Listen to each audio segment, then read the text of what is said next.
Hey guys, welcome back to We Watched the Movie. I am Mike. We just got done doing an update video for Saw 11, for Sorority Row 2, I Know What You Did Last Summer, The Batman 2, all sorts of good stuff. So that's videos on the channel. If you're not subscribed, make sure you are, and for future updates and whatnot. But then this story came out, and it's a whole Golden Grout fucking buffet full of good Terrifier 3 news. So let's just get right into it. From Deadline, they did an interview with Damien Leone. I hope I'm saying his name right. I don't know if I ever learned that correctly. And Lauren Lavera about Terrifier 3, and they talked about everything, starting with the date the movie's going to come out, October 25th, a great day to go see Terrifier 3 in theaters.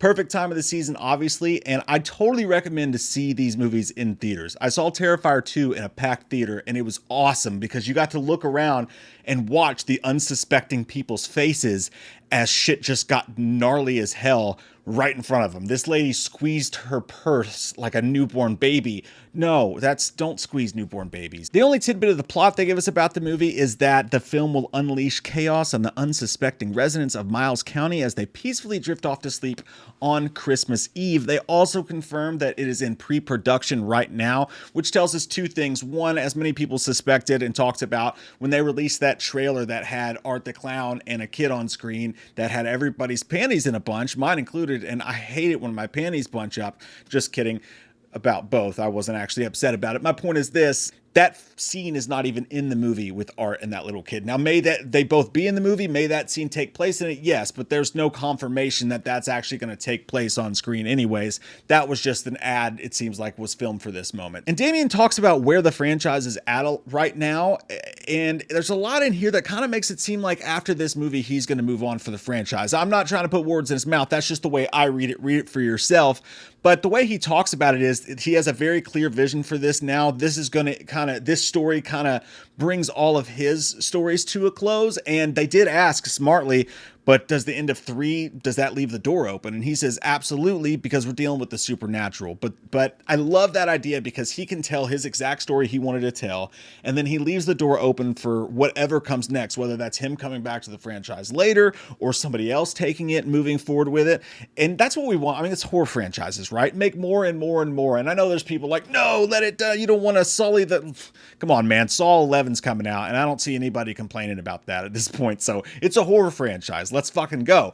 It is going to be interesting to see what happens, though, if he moves on from this, because there's a lot in this article as well about major studios after the success of Terrifier 2 hit them up. Or Terrifier 2, I can't remember which one, hit them up, and it just wasn't the right time. And all these films are unrated. They confirmed this film's also going to be unrated, which is great news, and that he's going to push the gore even further, but we'll talk about that later. But that studios had reached out in the past, but they needed to do an unrated rating. They needed to do things with Cineverse the way that they're doing them. And I do wonder if in the future, if he ends up leaving the project, if they end up possibly selling this to a studio and we get a very different franchise. That's just something to think about. It's going to be interesting. What would you guys think about that? Comment down below. Obviously, I like it the way they're doing it. I think this is fucking beautiful, and I love that kind of angle. I love how musicians are doing that now, and when you can do it yourself and you could do it your way, especially what we've seen with Warner Brothers and David Zaslav and how all these fucking people treat things, I think it's awesome. So I'd love it to stay that way, but I wouldn't poo-poo it for everybody involved if it went further. Speaking of which, the budget for this one, the budget is in place. They have that all done. The final price tag of the original was about $55K. The second one, a little over $250, and this time they have a couple million to play with. The interviewer asked if we're going to see that on screen, and I love what he said here. We definitely want to take care of our cast members, especially the ones coming back. These people who have been involved since the beginning, you take care of your people. That's what you do. It's awesome to see that they're doing that. And also you're going to see it on screen as far as the makeup and stuff like that goes, but he says he still wants to keep the grindhouse aesthetic. What's interesting here is that he is very relieved he's not going to have to do the makeup effects this time around, and he's actually got the money to hire someone to do that. Obviously, what we're going to say is, oh no, but they do it, you do it so well, like this has been what it's been. But he gets to focus on other stuff and really like take a beat and breathe and maybe actually enjoy this process, which is awesome for him. And I'm sure he knows what he's looking for. I'm sure they'll figure out. I'm sure it'll be great. How fun would it be to be on the special effects crew of a fucking Terrifier movie, by the way? Talk about a dream job for someone who does that, or maybe a nightmare, depending on how much work's involved in that. But that's interesting. We confirm, as we all suspected, that Lauren Lavera is going to come back in this, which was absolutely a necessity. She was fucking badass and so good in that second Terrifier movie that I think she's going to have a huge, awesome career ahead of her. Happy for her. The brother's coming back as well.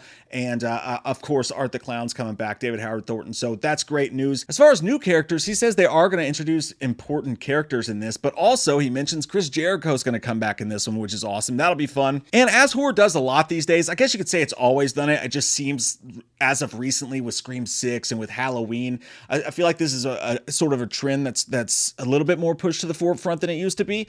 But they say that they really put an onus in this interview on the fact that this movie is going to focus on Sienna's emotional state, and which makes sense. She lost her mom, all the shit that she went through.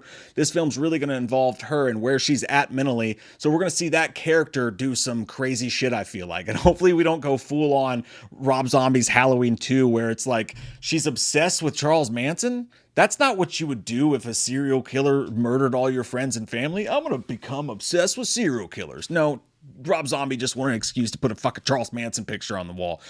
Anyways, that's aside the point. They know what they're doing. I'm sure they won't do that.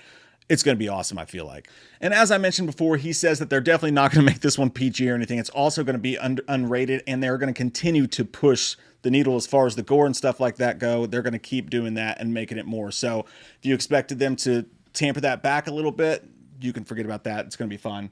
So anyway, that's the update on Terrifier 3. I love your all's fucking faces. I hope you guys have a great day. Don't forget to check out that other video. I will put it down below. Here comes that white-faced fucker, an asshole like no other. He's a big old piece of shit. Wants to stab your sister's tits cause he's a white-faced fucker. Loomis can't recover. Dr. Challenge drunk again, sleeping with your sister's friends. Do you want to know about the darkness?